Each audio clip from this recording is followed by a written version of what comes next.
There's no feeling more intense than starting over. If you deleted your homework the day before it was due, as I have, or if you left your wallet at home and you have to go back after spending an hour in the commute. If you won some money at the casino and then put all your winnings on red but it came up black.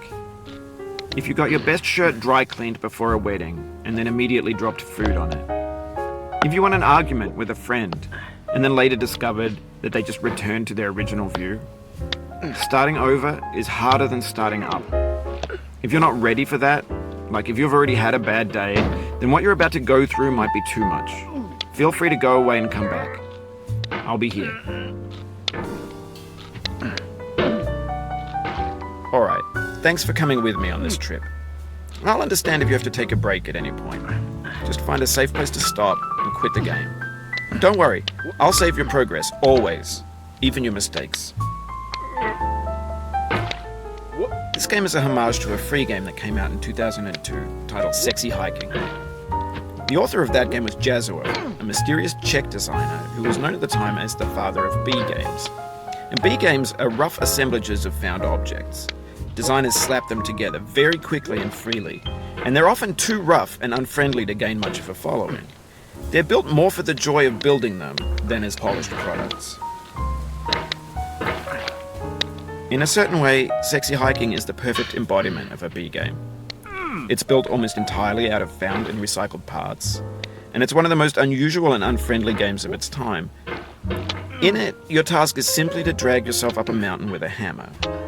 And that act of climbing, in the digital world or in real life, has certain essential properties that give the game its flavor. No amount of forward progress is guaranteed. Some cliffs are too sheer or too slippery. And the player is constantly, unremittingly in danger of falling and losing everything. Anyway, when you start Sexy Hiking, you're standing next to this dead tree that blocks the way to the entire rest of the game. It might take you an hour to get over that tree, and a lot of people never got past it. You prod and you poke at it, exploring the limits of your reach and your strength, trying to find a way up and over. And there's a sense of truth in that lack of compromise. Most obstacles in video game worlds are fake. You can be completely confident in your ability to get through them once you have the correct method or the correct equipment or just by spending enough time. In that sense, every pixelated obstacle in Sexy Hiking is real. The obstacles in Sexy Hiking are unyielding, and that makes the game uniquely frustrating. But I'm not sure Jazuo intended to make a frustrating game. The frustration is just essential to the act of climbing, and it's authentic to the process of building a game about climbing. A funny thing happened to me as I was building this mountain. I'd have an idea for a new obstacle, and I'd build it, test it, and it would usually turn out to be unreasonably hard. But I couldn't bring myself to make it easier. It already felt like my inability to get past the new obstacle was my fault, as a player rather than as a builder. Imaginary mountains build themselves from our efforts to climb them, and it's our repeated attempts to reach the summit that turns those mountains into something real.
When you're building a video game world, you're building with ideas. And that can be like working with quickset cement.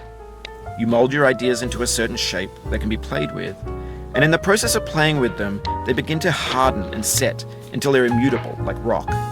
And at that point, you can't change the world. Not without breaking it into pieces and starting fresh with new ideas.